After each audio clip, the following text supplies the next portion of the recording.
ESPN presents Arctic Blast, an up-close and personal look at the sport of snowmobiling in the 90s. Hello, everyone. I'm Larry Myers, and welcome to a very special program which will take you on a roller coaster whirlwind tour of one of the most exciting outdoor sports in the world. So sit back and relax. For those of you who have never ridden a snowmobile, this show will introduce you to a wondrous new outdoor sport. For those of you who haven't ridden in years, well, you're not going to believe how the sport has grown and the astounding technology of the current snowmobile. And if you're one of 3.5 million active snowmobile enthusiasts, I don't have to say a word. I know you're ready for a half hour of snowmobiling Shangri-La.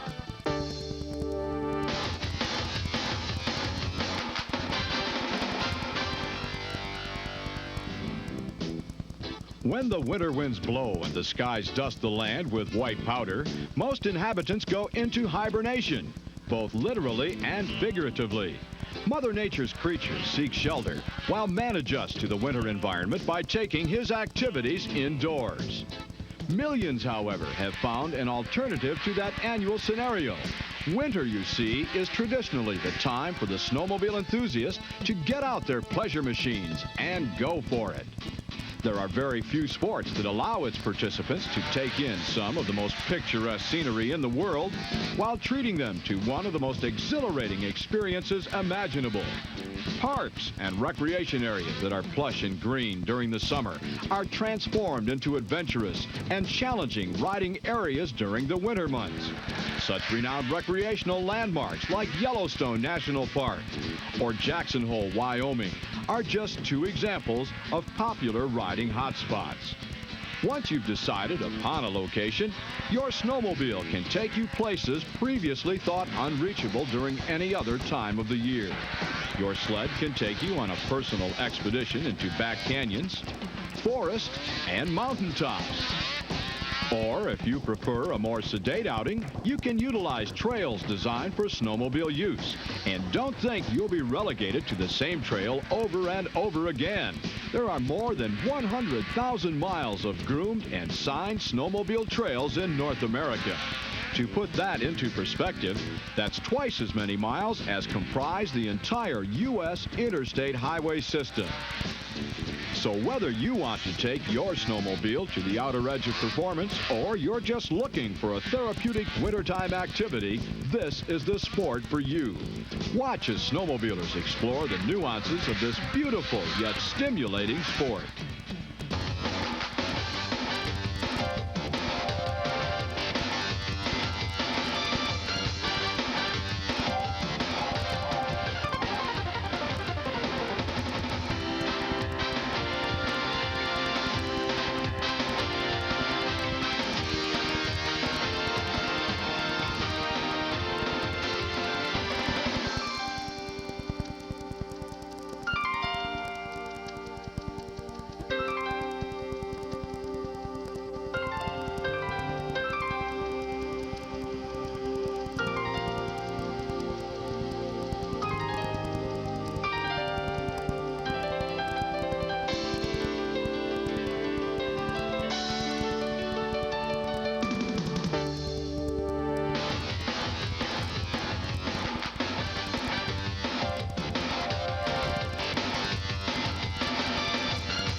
When we return to Arctic Blast, we'll show you the fun times and great opportunities available to snowmobiling individuals and groups. We'll be right back. Arctic Blast is brought to you by Arctic Cat, world-class snowmobiles. Arctic Cat, the leader of the pack. You probably think it's too early to start thinking about a new Arctic Cat snowmobile. Yep. Well, it's not. In fact, they're arriving at your dealer right now. And while you might want to wait until winter to ride them, it pays to buy your new Arctic Cat right now. Buy a new Arctic Cat now and get $200 in extras from participating dealers.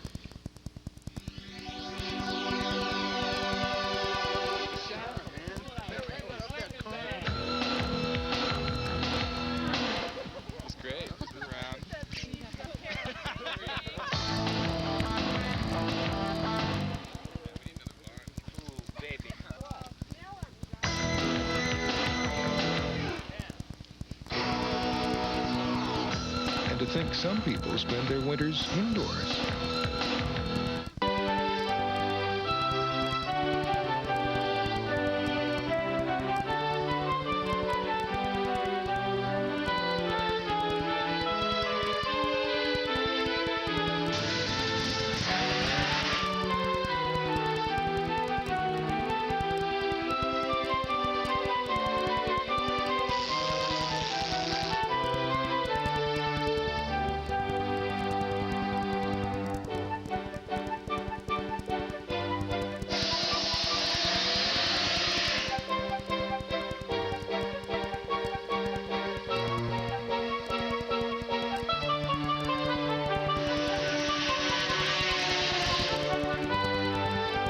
Of all the endurance tests we put our snowmobiles through, just getting across this desk may be the toughest one.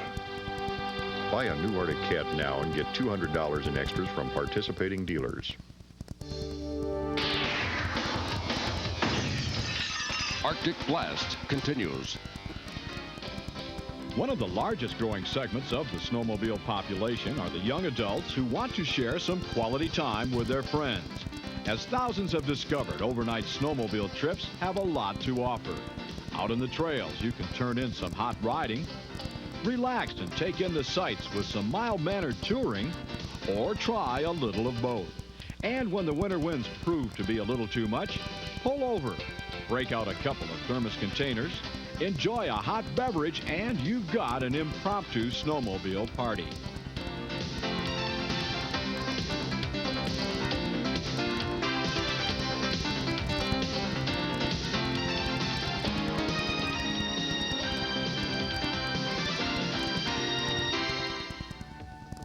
Snowmobiling not only brings together American young adults, but whole countries as well. Earlier this year, 3 men, 2 Americans and a Russian, took a 5,000-mile odyssey across parts of the U.S. and Soviet Union. There was no political relevance to the trip. It was just 3 pioneer spirits on the ultimate snowmobile adventure. The participants? Lee Bussey from Forest Lake, Minnesota. Scott Eilertson from Oakdale, Minnesota.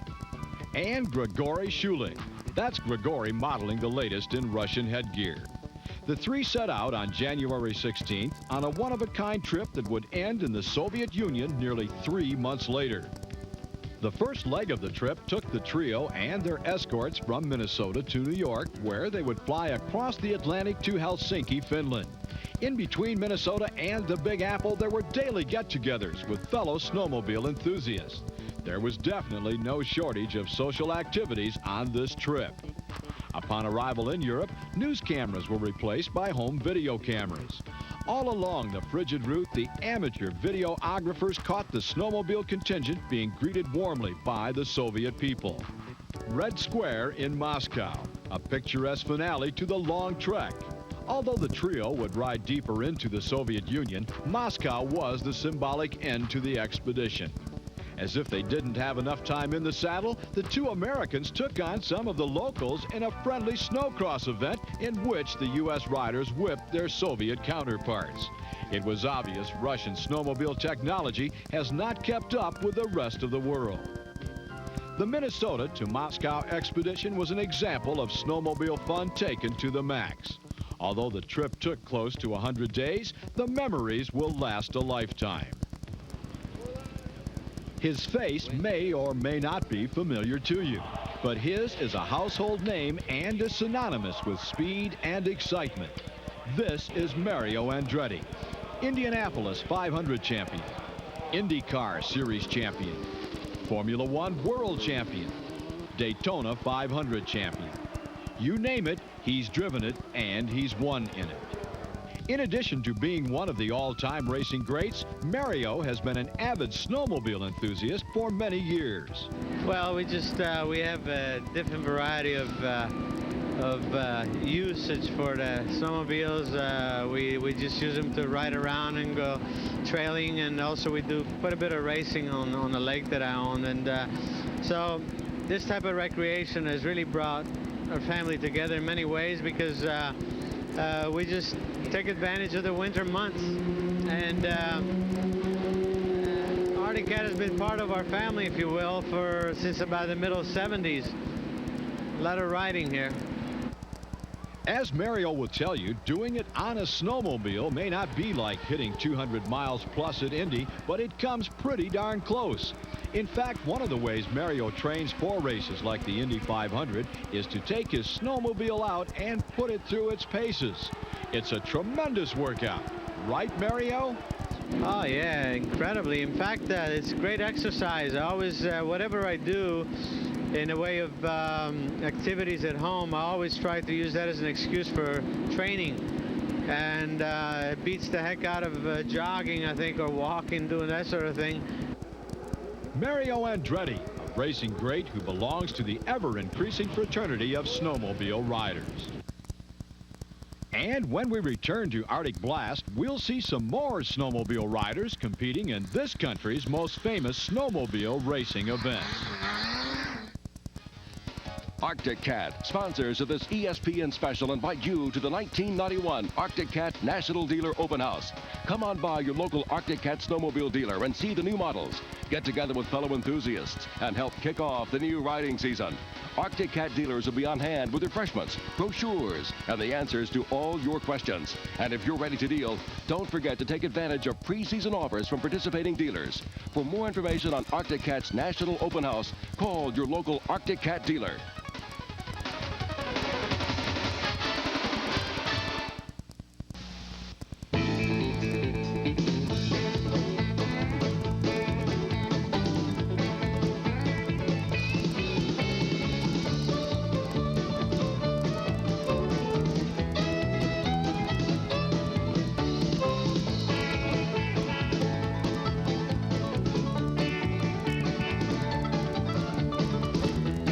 NBA World Champion Detroit Pistons, coming this fall to Pass Sports. Michigan weather. Arctic Blast. Just as the art of snowmobiling has undergone a drastic metamorphosis over the years, the sport or competition aspect of snowmobiling has grown with equal intensity. This is Eagle River, Wisconsin. This is the Indianapolis 500 of snowmobile racing. Just like at Indy, the day starts early.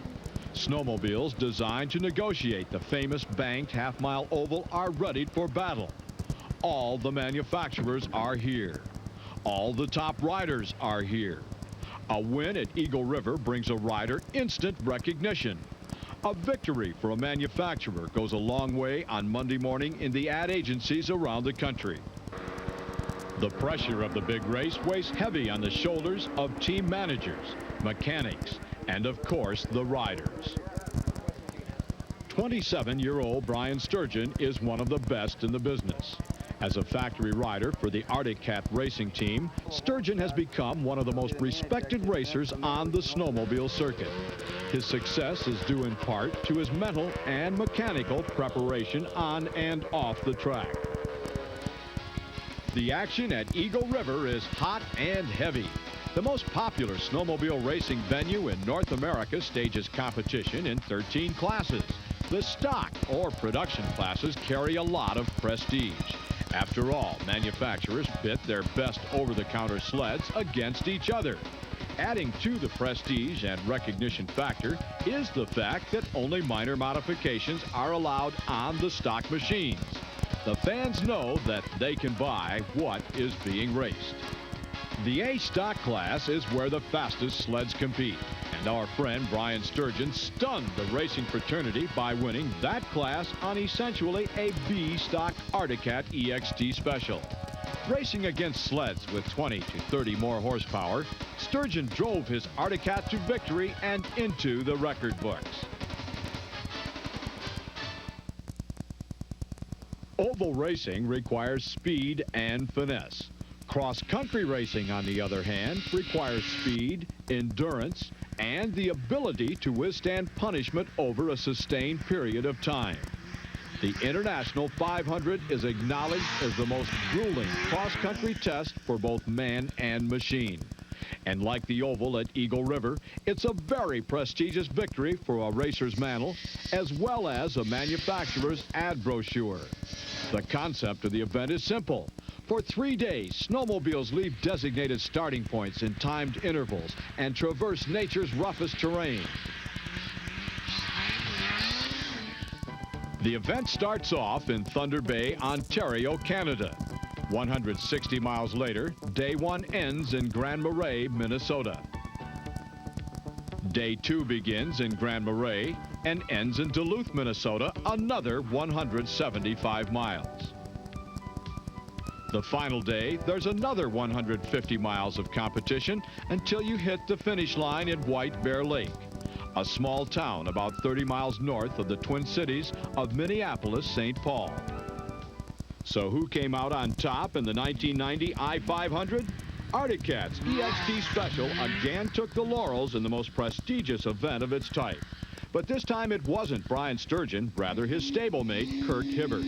Winning margin, 4.5 minutes. In a race where the integrity of both man and machine are tested to the limit, the sled from Thief River Falls, Minnesota, and a rider from the farmlands of Idaho reigned supreme. So far, you've seen snowmobiles in their intended environment, snow. But these technicians are having a great time testing the suspension and transmission of some of the latest models on grass. Snowmobiles are not designed or constructed for this type of use. It is indeed an unusual sight. And speaking of unusual, when Arctic Blast continues, we'll check out some non-traditional snowmobiling activities. Come on back and join us after these messages, and you'll see snowmobile action like you never imagined.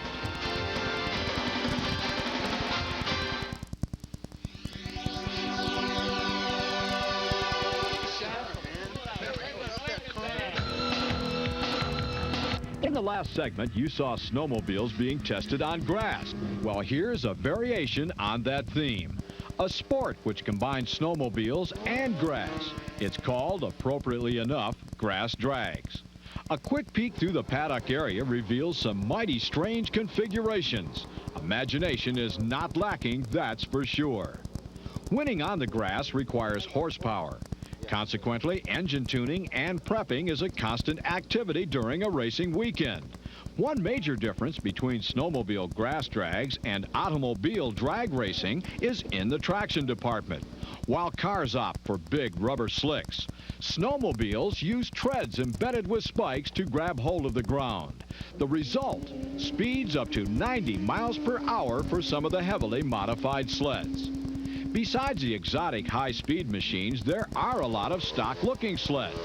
These competitors prefer more of a dealer showroom type of appearance. Regardless, the thrill of competition is still there. In short, whether it's modified or stock, grass drags are a lot of fun, and that's the bottom line.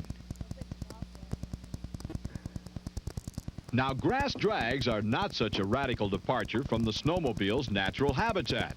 The only differences are the lack of snow and the warmer temperatures. As we're about to see, however, ingenious minds have come up with something totally bizarre. This looks like a normal Arctic Cat snowmobile, right? Keep watching.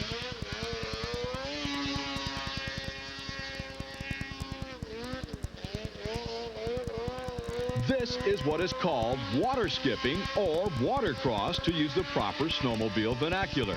These are standard sleds with modified rear suspensions.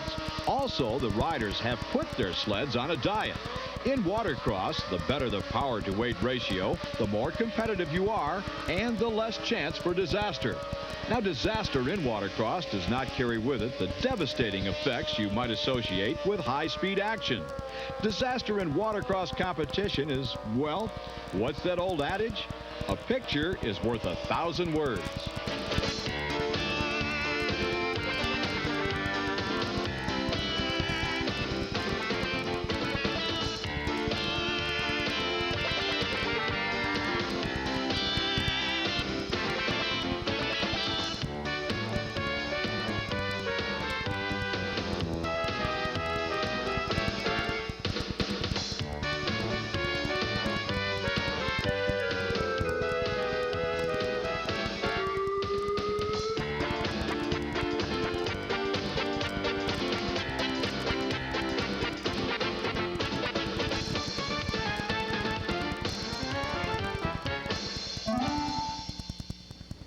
Before you take an expedition out for sunken snowmobile treasure, the sleds are retrieved almost immediately after sinking. A specially equipped pontoon boat with a winch takes care of all the salvage jobs. Despite the possibility of getting a good soaking, the popularity of this sport is growing. Well, we have a lot of fun doing it, and it's kind of versatile. You can take your machines that you spend quite a bit of money on in the wintertime and do some modifications and use them in the summertime. So rather than letting those toys sit in the garage all summer, we play with them on the water. The really big attraction of watercross can be summed up in 2 words: unique and exciting. And if you're one of those adventurous aquatic types who are into one-of-a-kind thrills, this sport is like nothing you've ever experienced on water. They're not like a jet ski, they're not like a boat, they're not like a snowmobile in the wintertime. It's some of the best descriptions I had were like riding on marbles, you know, and you're just waiting to see what happens next. As racing goes, it's exciting, inexpensive, and a lot of fun. It's called watercross, and it very well could be your next favorite pastime. When we return, we'll wrap things up here on Arctic Blast. Come on back after these messages. Has been brought to you by Arctic Cat, world-class snowmobiles. Arctic Cat, the leader of the pack.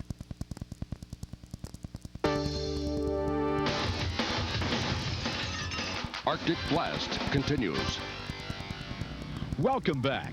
Finally on Arctic Blast, the ultimate snowmobile. Yes, it is a snowmobile. It has skis up front for steering and a tread on the rear for traction. Other than those 2 aspects, though, this thing is all imagination and performance.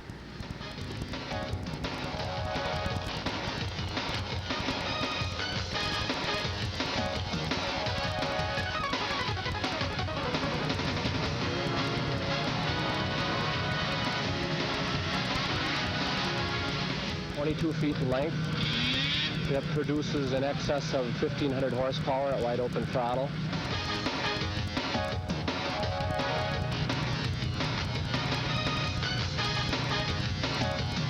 Chassis is made out of 4130 chromoly tubing. It's constructed, I suppose, somewhere on the order of like a top fuel dragster.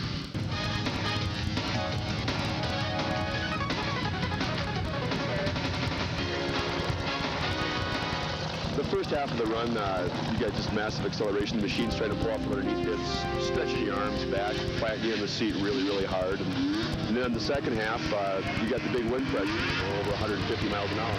This creation may be the perfect sled for one Mr. Claus around the 25th of December. He could definitely get around in a hurry. Oh, but I'd hate to see Rudolph and company out of work. Well, that about does it for this special presentation, Arctic Blast. I hope you enjoyed our look at the sport of snowmobiling, and I invite you to try this sport out. There are many different parks and recreation areas around the country that cater to the snowmobile enthusiast. Many of these locations have rental programs. You can try it before you buy it. So join the thousands who have already discovered this exciting outdoor activity. Get yourself an Arctic Cat and have an Arctic blast. I'm Larry Myers. See you on the trails.